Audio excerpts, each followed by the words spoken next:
Okay, I don't even really need the headphones, so I don't know what I'm doing. Clearly.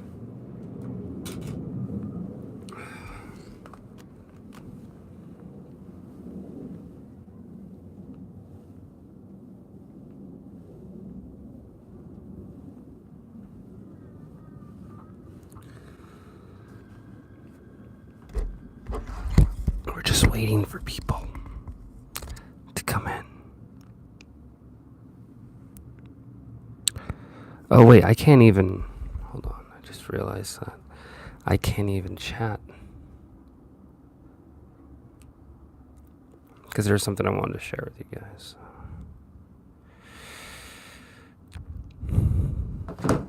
Give me a second. Well, no one's even here, so it's fine.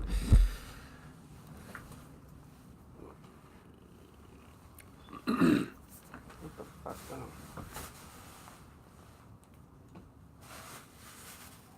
Alright. Last.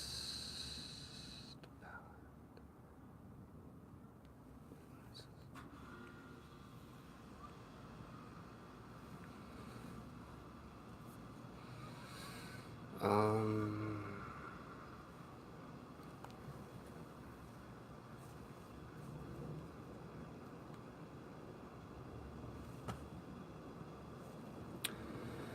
Okay, my channel.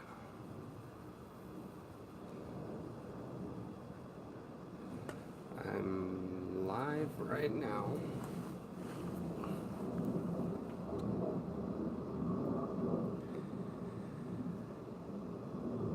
There we go. No, I didn't do it today. I got busy this morning, so bad on both of our parts. What's up, Jackknife Finnegan? Like I said, it's just an idea. I haven't really gone super heavy in it, but we'll arrange a better time in the future. Obviously, I still need to do a couple things for it on my end. My notifications aren't going out on live stream. What do you mean?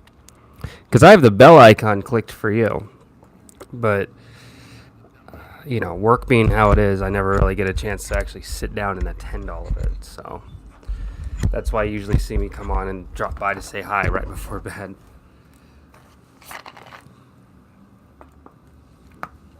It's hard. It's hard. It's hard when you yourself are a content creator. It's hard to enjoy other people's content. So I definitely know the feeling, and no hard feelings at all. If you don't watch my shit, just is what it is. What have you been up to, my dog?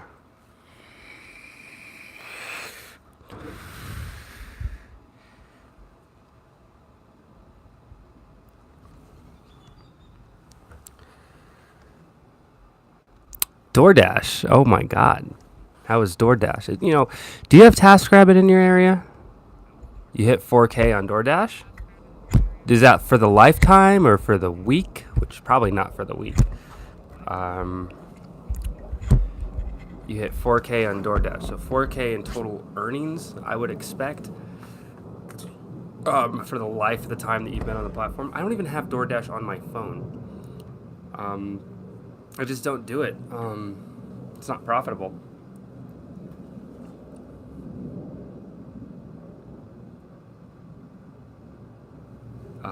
4K subs. Congratulations, dude.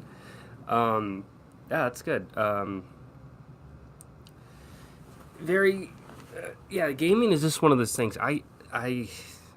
It's really hard to do because it's hard for me to fucking focus on talking to someone while playing a game. Yeah, it's something everyone knows. DoorDash doesn't pay shit. Yeah, it's hard enough for me to focus while playing video games and trying to talk to someone at the same time. And, you know, it never really was up my alley because I don't get a whole lot of viewers. There's a lot of downtime of people not talking, even when people are watching. So it's really hard for me to be like, blah, blah, or whatever during that time. Anyway, yeah, DoorDash, the thing that gets me is that I still get a lot of people on a lot of my older videos that talk about joining DoorDash or Postmates or whatever. And they're all starry-eyed because a lot of these people, they look at like the advertisements for a lot of these food delivery companies, but they don't actually like research them until after they're already in.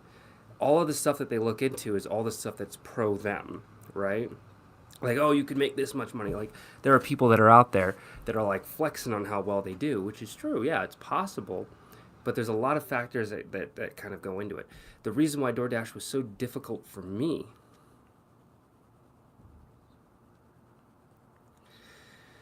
yeah, Amazon Flex was very bittersweet. There was a lot of issues with the platform, but so long as you can work within those day to day issues, you could be pretty profitable. It was really hard to be profitable with a truck. I'd get $90 for the drive I would do, but it would be anywhere from, it would be like half a tank of gas, which in one of my trucks is like $30. It's like $60 to fill the tank. So that made it really difficult. Everyone I get's from somewhere over there. Hello from the Ukraine. Hello. What's going on? Wait, so hello from the Ukraine. How did you find my channel? How did you find this stream? Because that's something I don't know enough about. Is I don't know how people are actually finding my shit.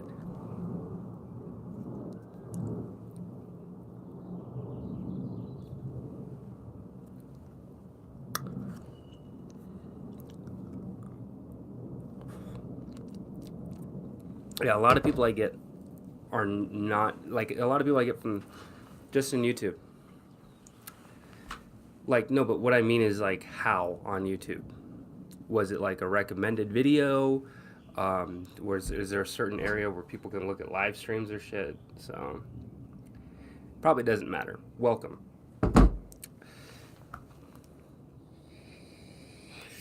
A lot of the people that are on my channel that are the most active come from one or two reasons. And that was either the gig economy stuff or the HVAC stuff. And I have tons and tons of videos on the gig economy. I've only got a handful of videos on HVAC.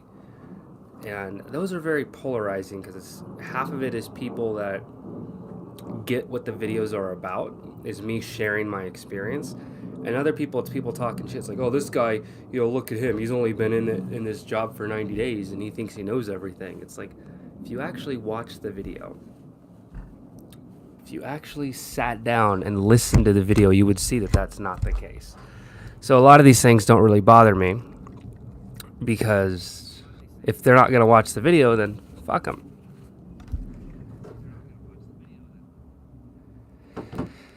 Anyway, now I just want to sit here and chit-chat about a few things.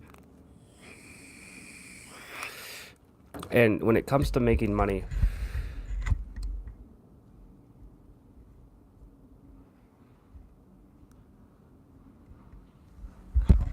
what is that? Oh my God, come on. I don't really understand what you say, but a little bit about money. I read a perfect book in your language. It's Thinking and Being Reached. Oh yeah, here, check this out. I don't think Jack is here anymore. Oh wait, if you don't read English, then never mind with that. Yeah, never mind. Just forget it.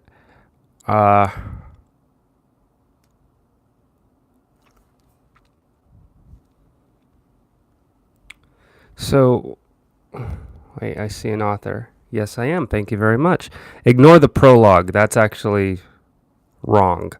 I didn't realize that until after I had posted that for people in Discord and stuff. So from chapter 1 to chapter 3, that's all the rough draft of Shelter Set in Stone. Obviously, I have a lot more written, but nothing else I wanted to share with anyone. But I figured the beginning of the story would be a good place to start off for people that were interested. So, ignoring the prologue, because that's a very old version of the prologue for the story. The rest of it is basically set in stone. I've been trying to get criticism and feedback on it because I think that criticism is a very good thing. Good, bad, ugly, and different. I can take it. And when it comes to writing, There's no better way for me to evolve as a writer than to get in the mindset of my readers. I want to make sure that the people that are going to be reading what I write can actually understand the direction that I'm going, because it might make sense to me, but I'm writing this for other people. So at the end of the day, it really matters if what I'm saying is cohesive enough as far as storytelling as far as storytelling goes. So, but yeah, if you want to look at it, cool. I'd appreciate some criticism. There's going to be a lot of errors. Obviously, it's a rough draft, hasn't been properly edited yet, so there are bound to be one error or another in there, which not really going to surprise me. I don't think I'm a bad writer, but I'm a shitty speller. So thank God for modern technology. Spell check, man.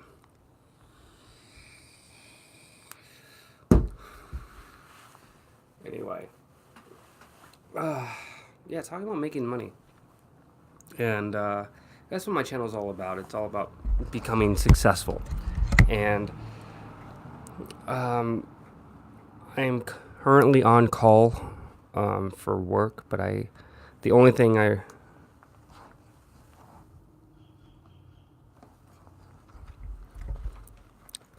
think richly.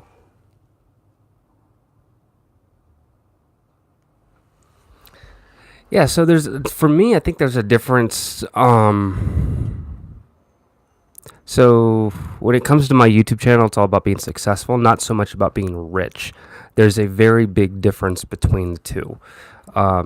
Being rich is usually seen as having excess wealth, monetarily speaking. Being successful is anyone can be successful at any dollar point, so long as you utilize the money that you have and the income that you have coming in to push you further from where you currently are. So, is the end game for most people to be extremely wealthy, or is the end game for most people to be comfortable and content? I strive for comfortable and content. That's kind of the area of which I preach and the kind of things that I talk about. So, for example, there's a lot of different ways to make money in the world. You take a look outside, there is money to be made. We just don't notice it. It's like, for example, I look at this apartment complex, right? The company or individual that owns this complex is making money every month. If you look at all the cars that are outside, the people that sold those cars are making money. There's a lot of money to be made, and it all kind of ties back into ownership, which is why I do what I do. Is that I don't have a boss. I'm an independent contractor. I'm a handyman. Is that I'm far more in control of essentially my own destiny and my own monetary push for success, as opposed to working a traditional 9 to 5 where you're just making whatever amount hourly. So for example, I don't work a 40-hour work week, but I make $35 an hour. So I might work 10 hours a week. I might work 20, but the amount of time that I have to do all the other shit that I want to do, time is super valuable. So that's why my rates are the way that they are, is because it's a very important thing for me is to be able to have time. And that's something that I kind of strive to I try to let other people know. It's like, hey, your time is valuable, but the value of who and what you are is kind of dictated upon your skill sets. Like, what is it that you can really offer to the world around you? But aside from all that, man, there's a lot of things that people in the world can do to be successful, do to attain wealth. But what really it comes down to is, are you going to enjoy doing this? Is the life that you're living with the time that we have here, are you going to be doing something that you're interested in? So bridging that gap is a big thing. There's a lot of people in the world that have really good jobs, but they spend so much time working, they never have time to actually enjoy any of the money that they're coming in. So for me, it's, I wouldn't use the word frugal, but I do try to pinch pennies.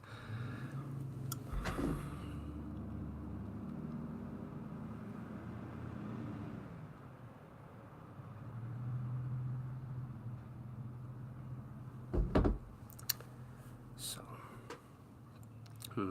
Macy boys just waiting at this point.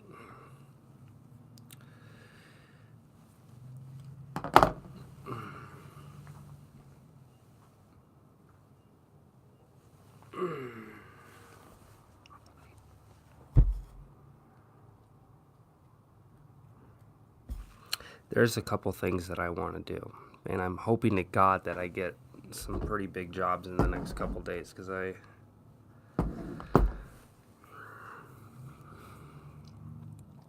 so long-term investments are not such a bad thing, but they can be very expensive to get into.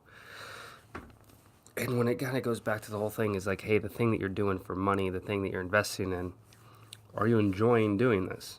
And I'm a fucking nerd, okay? There was a time I used to sell Pokemon cards on eBay.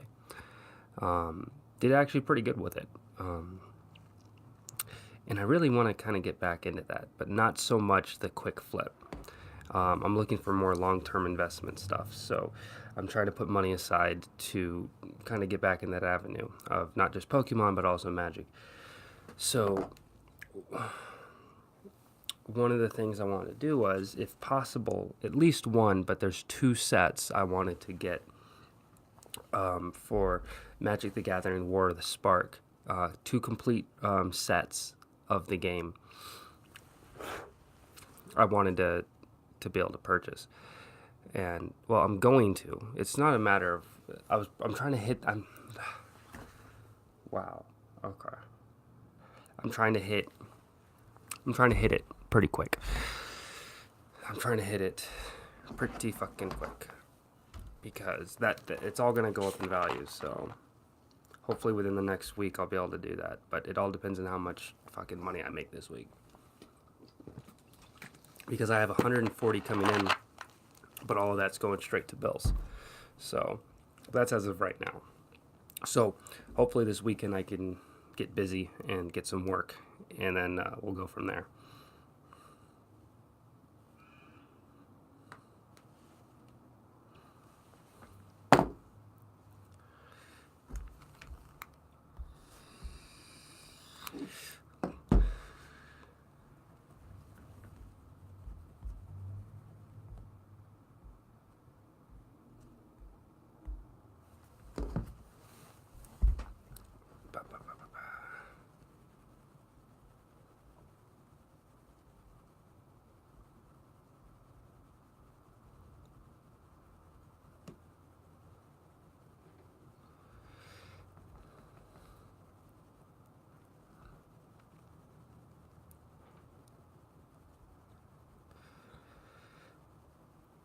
I'm trying to.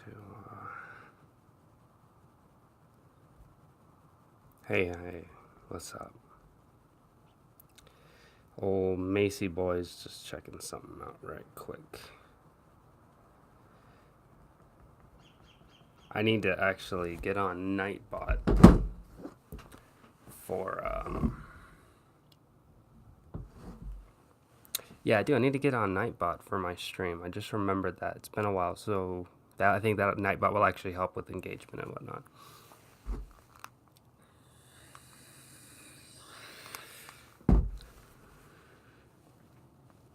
Provided I utilize him the proper way. Anyway, so what's going on today? Waiting for what people are saying. One of the things I really want to get into is grading Pokemon cards. Pokemon and Magic, more so Pokemon than Magic, but not just for like a collection thing, more so for long-term investments. But the whole grading process, I think it would just be fun. And it's something I wish I would have done years ago, but that was back when I was doing the Pokemon cards and I was doing the quick flips on eBay. You would get like a $20, $30 card and you would flip it. And I did really good with that, but shit happens. So got to the point where I couldn't do it anymore. I wasn't making enough. I was making a good amount, but not enough. So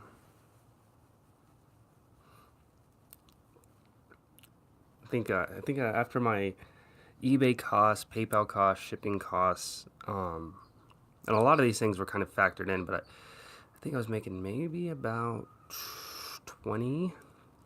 No. Yeah, I was making about double. Once everything was said and done. I used to be one of those guys, man. I used to weigh packs of Pokemon cards. I had a little scale. Used to weigh them out, choose the heavy ones, and obviously they've been able to fix that. So it just is what it is. But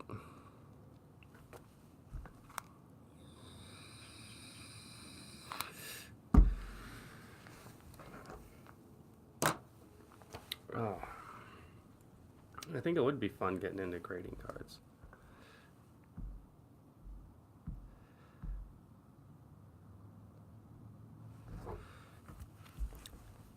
It's quiet in here today. Usually we got a lot more people chit-chatting.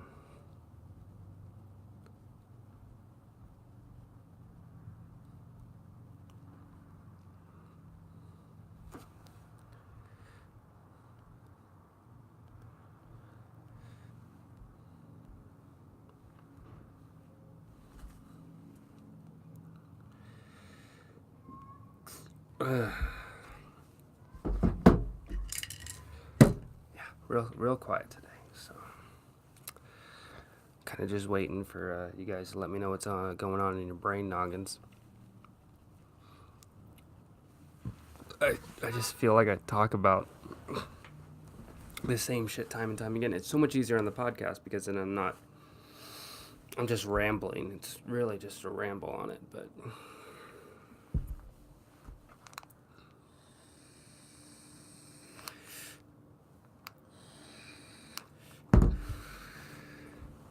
four motherfuckers. Welcome, y'all. Well, I guess it's probably the big thing we could talk about. Is the gig economy. Mace Fowler loves talking about the gig economy. Well, what about the gig economy? What about it? So there's a lot of different things that we can do to be successful doing the independent contractor stuff that we do. One of the biggest is a proper analysis of exactly how much money that you're putting into it. So that's a big thing that people don't realize. So when they do the food delivery, Grubhub, DoorDash, Uber Eats, Postmates, when they do these things, they look at how much they could potentially make an hour, right? They don't factor into the cost that tips are optional. It's like this whole, it's this false mindset that people get into when they jump on board with these things. There's so money to be made in the gig economy. Corporations keep controlling your money. Well, once again, it really kind of depends. So if you could elaborate on that. And of course, corporations keep controlling money here. I think you might enjoy this. That is the first 3 chapters. Ignore the prologue, but, well, don't ignore it entirely, but it's an old version of the prologue. First 3 chapters of the book I've been writing, Shelter. Let me know what you think. It's a rough draft. It's not, none of it's complete. It needs, obviously, that's the first 3 chapters. There's many, many more, and it will be sent off to editing once the whole thing is, obviously, the first rough draft is complete. I'll have it edited, but there you go for now, since we're talking about money. So, for example, my primary thing that I do in the gig economy is Postmates. I'll never do any of the rideshare stuff. Mainly because of the vehicle that I do have. It's not eligible because it's an old SUV and it's kind of beat up, so no one's going to want to ride in that thing. But even aside from that, there's not a lot of money to be made, and that's all because a lot of the stuff in the gig economy relies on tips for people to be profitable. Even outside of the whole realm of tips with a lot of flat rate stuff like Handy, Tackle, Amazon Flex, these things can be very, very hit or miss because you could get paid a lot of money for a little bit amount of time, or you could get stacked up and get fucked. So prime example is Amazon Flex. I used to do, because I had a truck, a lot of the rides, deliveries that I would do with the 5-hour blocks, which out in here in Vegas was $90. They switched over to the Amazon Fleet program, which I don't know if you guys have heard of that. If you're interested, I can talk about it. That's a scam in and of itself. But Amazon Flex is no longer a thing out here. Prime Now delivery is. It's weird. They've made a lot of changes in a lot of different markets. So the big thing is out here, or in general, really when it comes to these things, is I had a 5-hour block, $90, and I have videos about this too, where you guys can kind of see the journey I would go on these days. It's very hit and miss, because sometimes you'll get a bunch of packages that need to be delivered in a nice tight area, and I used to be able to do a 5-hour block in 2.5 hours. And that's because I took my time, and you learn tricks of the trade. I took my time. I put everything in sequence, so I knew that, hey, 1, 2, 3. As far as my stops are concerned, I knew where my packages were. I was very, very efficient. And then sometimes it wouldn't matter how efficient I was on my end with stacking boxes, doing the Tetris thing in the back of the truck. At the end of the day, I would really get screwed over, because I would have deliveries that were stacked in all sorts of weird numbers where they'd be miles apart from each other. So you're delivering 60 packages, and it takes you 6-7 hours, just mainly because of the drive time, because going from one area to another, and that's all their internals. Their internals aren't stacked up to optimize things for us. Ideally, you think they would be. The quicker that we can get the deliveries completed, the better it looks for Amazon, and the better everyone is. So one of the big things that I noticed with Amazon is that they not only did they have a lot of returns, just the overall efficiency of what they did was bad. And I actually, as a customer for Amazon, I called and opted in not to have Amazon to deliver my packages. I'll have another company. So Amazon doesn't deliver my packages anymore. You can opt in, you can opt out of Amazon delivering for you. Sometimes your packages are a day late, which sucks. But I'd much rather USPS, FedEx, or UPS deliver my packages, because they've been established for a long period of time. They understand. Oh, hold on. Yes, it is. Speaking of making money, I'm selling some stuff on Facebook Marketplace and Craigslist right now, and I just got someone hit me up, and hopefully they actually read the whole fucking thing. So, because I did one of those things where I made the price really low so people take a look at it. You're doing good and being self-employed and not relying on gig work. So mainly the thing that I do personally is I do TaskRabbit. And the reason why I do TaskRabbit is because it's not just because I can set my own rates. I'm originally from California, but I live in Las Vegas. Yeah, so it's not so much that I can set my own rates, which is nice, but it's a lot more freedom of choice, right? Is that with TaskRabbit, I can set my profile up and communicate with clientele. The cool thing about TaskRabbit is, yeah, it's very much like traditional gig work, but the way that the platform is set up, it's very much so more, it's more geared towards lead generation as far as clientele is concerned. So, and that works for me because there's a lot of jobs where I just don't want to bother with it. It's either out of my skill set or it's a difficult client. And the fact that I can kind of have more freedom to choose. Now, I'm not saying that TaskRabbit's perfect. None of these companies are perfect by any means. But for every single gig platform that I have been a part of, that is the best one. Once again, here we go. What happened to my HVAC job? Do we really want to go into this conversation? I think we will. So, for those of you who've been watching the channel for any length of time, I went to a trade school, Retail Ready Career Center in Garland, Texas, for my HVAC certification. Got my certification, got my EPA licensing and all that. And long story short, they're no longer a thing. All my certifications, everything are all good to go because they were all done third party, like through the state. Yeah, that's great, dude. You do make great money. And I'm not going to lie. Yeah, you can make great money. Service tech. Here's the thing, though. I'm not a salesman. I'm a horrible salesman. And it's not that I can't convince people. If I really tried to be a salesman, I would probably do pretty good. It's this whole moral fuckery about it, is when I was doing service tech work as a helper, I was making hourly. What's the salary? Oh yeah, what's the salary? It really depends. In service work, because a lot of times it is commission based, it really depends on the company you work for. The one that I worked for back in California you got a 10% commission. So, and you really got to think about that. How much, a 10% commission, to make $100, you got to sell $1,000 worth of shit every single day. See, not everyone gets that. Not everyone works with a company where they get both. It just so happened in the part of California that I was living, every single company, they only did commission. They did commission against hourly. So you would make minimum wage for the hours you work that week. However, based upon your commissions, if your commissions met over that threshold, it would convert over and then you would only get the commission. When you get commission and hourly, then it's wonderful because you're guaranteed pay for the work for the hours that you put in, and then you're given an incentive on top of that. That's actually the best combination because the people that you have working for you are going to be happy to work for you because they're going to get paid regardless. And then the fact that they have that commission on top of whatever they're making, that's going to push them to make more. For me, it didn't work out that way because I was doing the hourly over commission. I get minimum wage for the time that I work, and then if my commission goes above the minimum wage, then it's the commission I'll make for that week instead.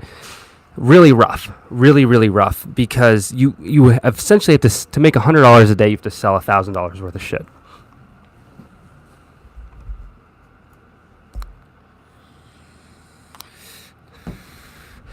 But no, I'm good, because I would prefer not to do sales in general, and yeah, I loved working on non-ops and shit. I really did. But I just don't like sales at all. And the problem with service work, in my experience at least, all of it kind of comes back to sales. Now, if there was a job in HVAC to where I could do service work but not have to sell anyone shit, fantastic. What do we call that? We call that commercial grade HVAC. So flash forward to me living out here in Las Vegas. I'd been out of the I've been out of the HVAC realm for probably about a year, and I had needed money, sold my tools, didn't have tools anymore, and I only had less than a year experience. So it was really hard for me to find work. Finally got some basic hand tools like some drills and stuff, and some other hand tools, and then got in line with an HVAC company out here in Las Vegas. It was a commercial company. We did some residential, but we mostly did change outs for commercial. They had me come on as a helper for the installers, which was fine because it'd been some time and I don't mind working on units and shit. But holy shit, man. The reason why I left there was because the people that I worked with, the other employees were they were really good at their jobs. Like these guys, we're talking like very knowledgeable about not only the equipment, but the different models and everything. Like these guys had this shit in the back of their minds. Like it was so ingrained into them. It was second nature. The big downside was, and this is kind of what led me into the gig economy full time, because I had flirted with it in the past, but this is really what pushed me into do gig economy full time. And that was the fact that I could not stand the people I worked with on it, on a peer-to-peer level. I couldn't stand these guys as human beings. I will not deny the fact that they were damn good at their fucking jobs, but these guys were shitty fucking people, man. It's like I loathed coming into work because it's one thing to like, oh, Hayes the new guy. Totally get it. This guy's green. Let's give him some shit. These guys were getting personal, talking shit about me being a horrible father and all this stuff. And one of the big reasons why that these guys would get so personal and talk so much shit to me, and it's one thing to talk shit for hazing purposes for the new guy. It's another thing to get personal and like literally like attack somebody. And it makes me feel really weird even saying that because it really shouldn't be that big of a deal. But there was a very, very clear distinction between what these guys were doing. And I don't want to get lost on a tangent on it. I talked about it in one of my videos, but these guys just, I couldn't stand working with them, so I quit. And, if someone else told me that same story, I would be like, oh, you don't want to have to quit because someone else and this, that, and the other. Like, that's basically what my first impression would be.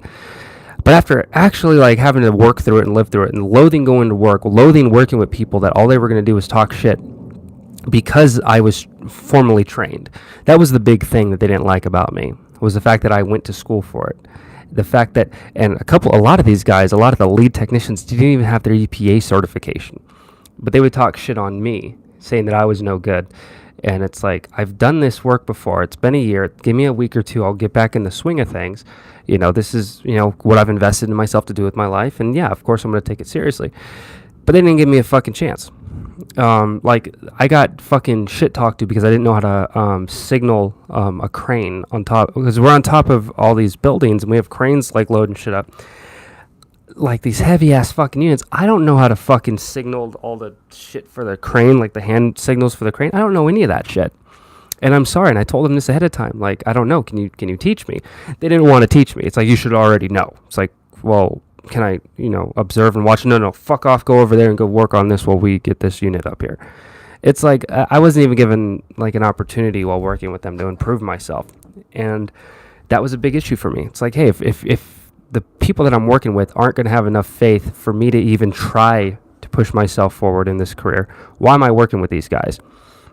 And I'm not saying that about every single HVAC job. It's just not for me, at least for now. Maybe eventually I'll get back into it, but no thanks, man. No thanks for the time being.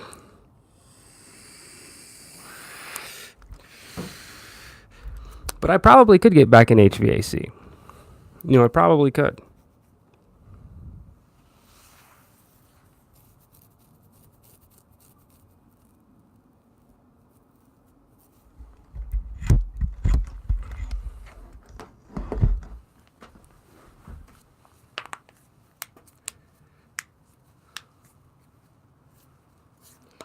Anyway, how are y'all doing? How's everyone doing? So I got out of HVAC and I was jobless, and it was a little while before I picked up on TaskRabbit and stuff, a couple weeks. But I finally did.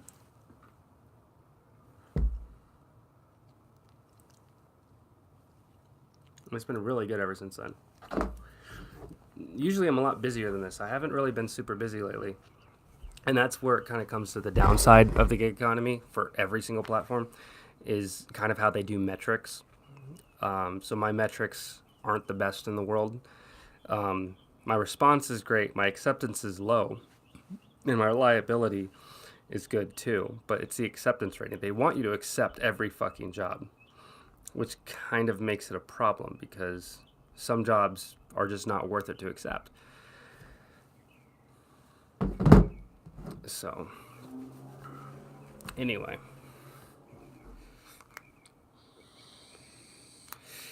Yeah, I don't have any bad feelings towards the HVAC career, like as an industry to get into to be successful. Like, yeah, you can make a crap ton of money. I personally just don't like selling. Selling HVAC units, I should say. Or, just anything. What am I talking about? Like, I've sold shit on eBay before. I've had my own e-commerce website in the past. Like I've sold shit before, but it's very different selling a product to someone than walking into someone's home, looking at a 2-year-old unit that's perfectly well maintained. I mean, hell, it's only 2 years old, and then you have to sell them a UV bulb or a variable speed motor or the fucking top of the line electric filter, like all this extra shit that they don't need.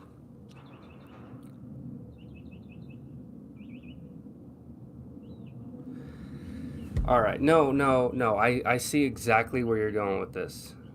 Service is not sales, but it can be. There's two different sides. So you're educating the customer on the things that would improve the longevity of their unit and save them money in the long run. What's better, putting a Band-Aid over something or actually fixing and addressing the problem? Are we going to just change out your capacitor today, or are we going to take care of that motor? Better yet, we're just going to get you a whole new unit because this thing's only got 2 or 3 years left in it. What are we actually going to do that's going to provide the most beneficial cost on the client's end? I get it. the self-servicing, it all comes back down to sales, no matter how you look at it. It's all about getting that customer to say yes to a higher dollar amount as far as the ticket of what you're trying to get them to say yes to. It's like the reason why it's like I'm not trying to do this whole night and day difference thing. I totally agree. When you as a service tech go in there and you talk with the customer about what's going on with their unit and you're open and honest with them, I would be open and honest. Yeah, I wouldn't do the fear tactics. I wouldn't try to convince them. I would educate them. And there's a huge difference between the sales and, I guess, the service part of it. When you're providing a service, you're educating, you're letting them know what's going on, and you're placing your recommendations. A lot of companies don't want you to do that, or it's not beneficial for you to do that. What is beneficial is for you to convince the client, to sell to the client. You can educate the client all day, but unless you make it apparent that this is something that they need to do. Like, hey, if you want your unit to be working top of the line, you want your unit to last as long as it can, you have to do this today. That's the problem.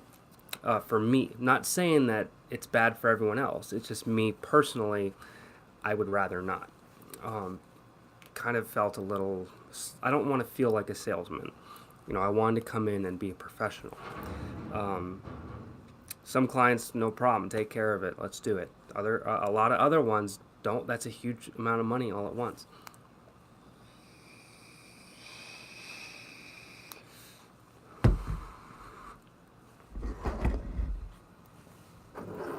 The biggest one was in the wintertime.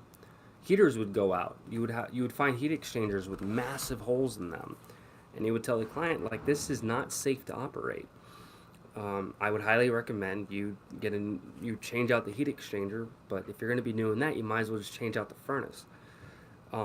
This thing's 15, 20 years old. What are you doing? And it's Christmas time. The last thing they want to do is spend however many thousands of dollars on a new unit. So, like, that also made it really difficult. But then there was also guys that I worked with that had no problem. But that's because they would resort to the whole fear tactics thing.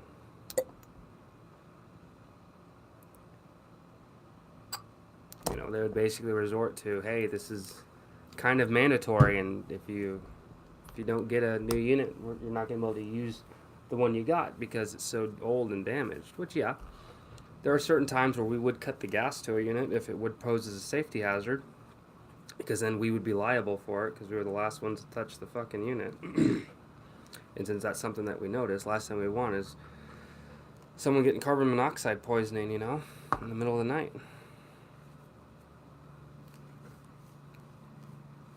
I do miss it, I'm not going to lie. I miss the schedule, I miss the 9 to 5, I miss waking up and going into work. Yeah, of course. I miss all that.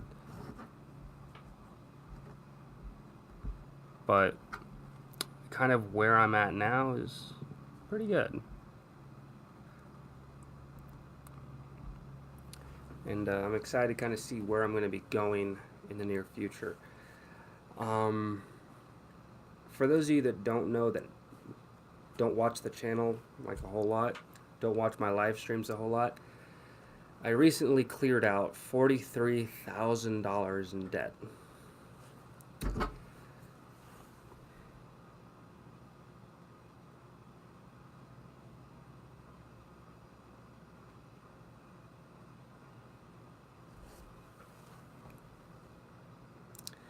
Wow, that was very nice of you. You'll never be successful. Alright, I'm no longer doing HVAC, so it's not really an issue for me. And I am far more successful doing what I do now than I ever was doing HVAC. And the upside is that I enjoy it. Can I do exactly what you're proposing? Absolutely. But will I myself feel good at the end of the day? Will I find a sense of pride and accomplishment in the work that I do? No, personally, me, I wouldn't. I'm not saying that other people won't. They can. It's just not good for me. And I know me better than anybody. and what it takes for me to feel successful and for me to actually be successful and happy with what I do. That's what I'm doing now. And I've actually been doing really good having not been in HVAC anymore.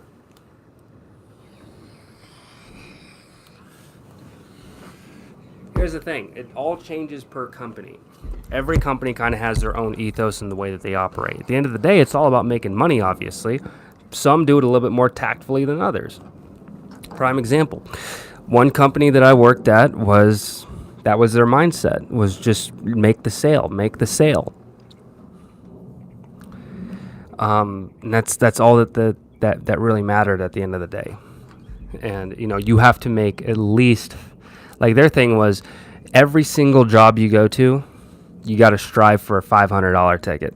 Every single job, even if it's like a simple like yearly maintenance that you go out and do, find something. There's always something. There have been jobs I've gone to where we've been working with the client for upwards of 10 years. They've got everything from new ducts, installation, fucking the radiant covers on their fucking on the insides of their ceilings, the fucking, I can't remember the name of it, but the on one end of the fucking attic and on the other where the fans that would kind of blow, like, we're talking all the bells and whistles. They would have the fucking air scrubber up in their evaporator coil. They would have HEPA filters, electronic, like everything that you can think of, variable speed motor, top of the line, highest SEER unit that they could afford at the time, or that was out at the time.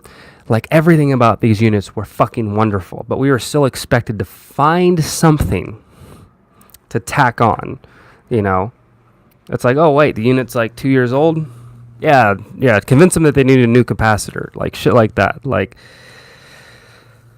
ooh, and that's what I'm talking about. That's kind of where it gets a little much.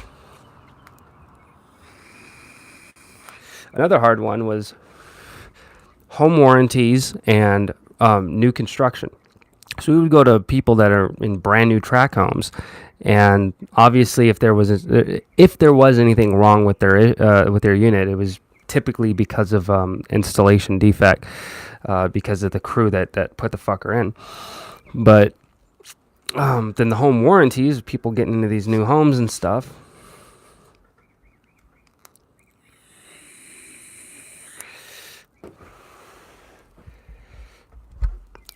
That was the one in California, and the one I also worked with out here operated very much the same. Actually, the one that I worked with out here, their primary focus was basically retrofitting units, changing out units. That's basically all that they did. They did have service techs, but their service techs were salesmen. They didn't know a whole lot about working on units. They didn't even carry hand tools with them. They would come in, they would look at the unit. Some of the guys did actually have tools, and they would like take their multimeter and check shit out. But for the most part, it was sales, and that's kind of been my impression. My impression of HVAC for the places that I have worked, it's all been geared towards sales. I'm not saying that is every company. I'm not saying that's every market in the industry. I'm just saying from the places that I have been, they've all been pretty much been focused on sales. That's why I like doing the install work so much, because you were really focused on your man hours,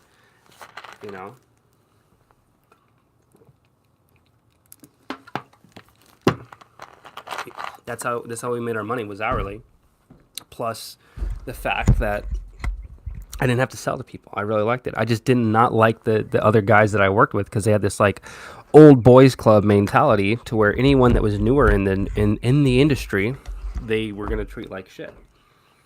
And it's so dumb. What do I do now for money? I panhandle on the side of the road. No, I'm a independent contractor. I'm a handyman. Work with my own clients, choose my own hours, set my own rates. So that's what I do now. And it's a lot better than it was before. Mainly because of the time. So here's the big thing. When I was doing HVAC, when I started HVAC, there was an event, a cataclysmic level of bullfuckery that happened in my life. My ex-wife had taken out a child support case against me.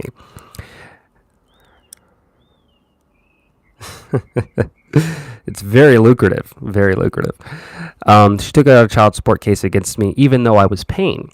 This went on for a year without me ever being notified, so the debt was being tacked on while she was claiming benefits. By the time I finally found out, my bank account was levied, and every penny that I had in it was taken by the fucking child support services. And I kept trying to fight it, but they kept saying, hey, you owe this debt. It's like, I was never even notified about this debt. It's like, oh, well, your ex-wife told us, therefore you owe it.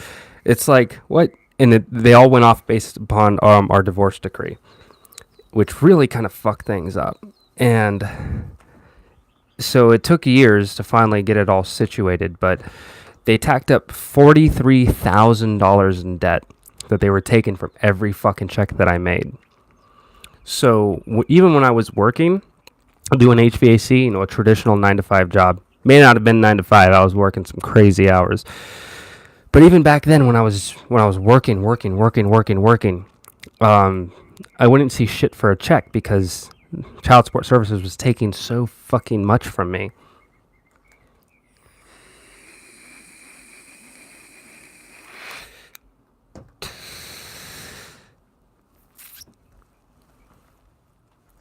So, but now that's gone. So, yeah, could I get back in HVAC? Absolutely. I definitely could. Will I? I'm not entirely sure just yet. I'm kind of waiting for it to be finalized.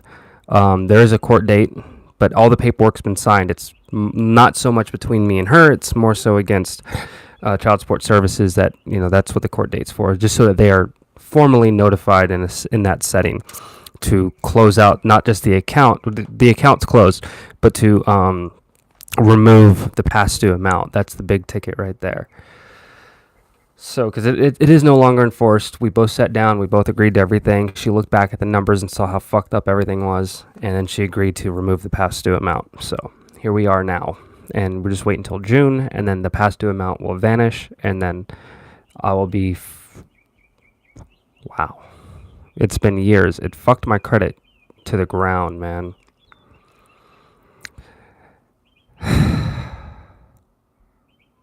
Jesus, just thinking about it. I'm glad it's finally over, because that was definitely like fucking up a lot of opportunities in my life. It made it hard to work a regular job because, if they're taking like damn near half your check, like how are you going to even work? That's what pushed me over to gig economy, because there's no payroll. So I could just pay whatever I had to on my end directly. So, which is what I did, is I would pay the child support with whatever that came out of my checks, and then do my old be your own boss thing, which that's such a fucking, it's a lie. Uber, fucking Postmates, all this shit. Like even TaskRabbit, I love TaskRabbit, but am I truly being my own boss when I'm relying on them for lead generation? So the next step is to really kind of push myself a little bit further. And it's like I'm always trying to figure out what the next thing is, but reinforce what I got going on now, and then push for something greater, which is why, and I will put this up again in case anyone hasn't looked at it, since we are talking about money. Here's a little bit about Mace. That is the first 3 chapters of my book, Shelter. There's obviously more, but that's all that I'm willing to share for the time being, because I believe that is the best representation for what I have written as of now. So if anyone wants to take a gander at that, go for it. Let me know what you think. Let's see what else we got here.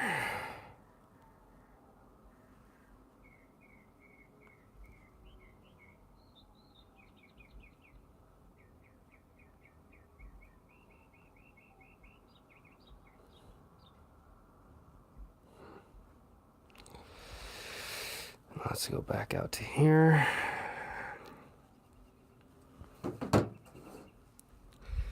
Now I'm just waiting for y'all to send your piece. It's so much easier for me to have these discussions when the chat.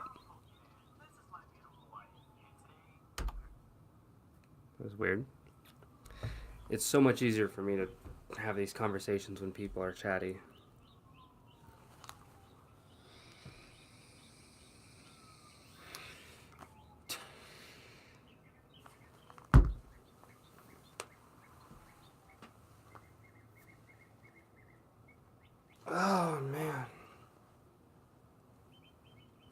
Mace just chilling. Probably shouldn't be chilling. I should actually probably be trying to clean this shit up.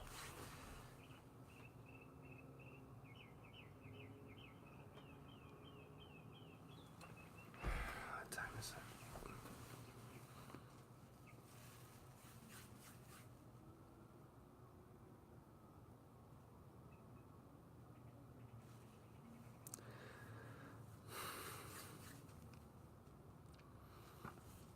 I'm debating on shaving all this off.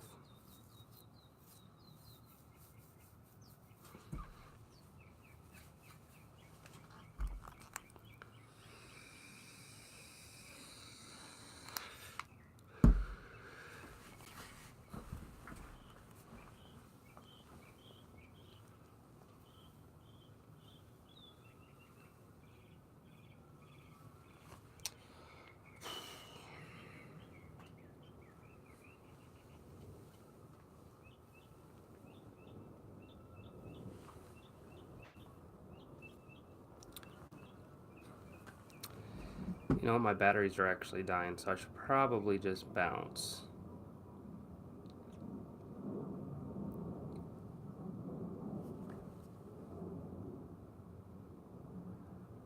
So I think I'm going to do that. I've had a interesting time chit-chatting with you fine folk. And I'll give it another 60 seconds. If no one says anything, I'm just going to leave.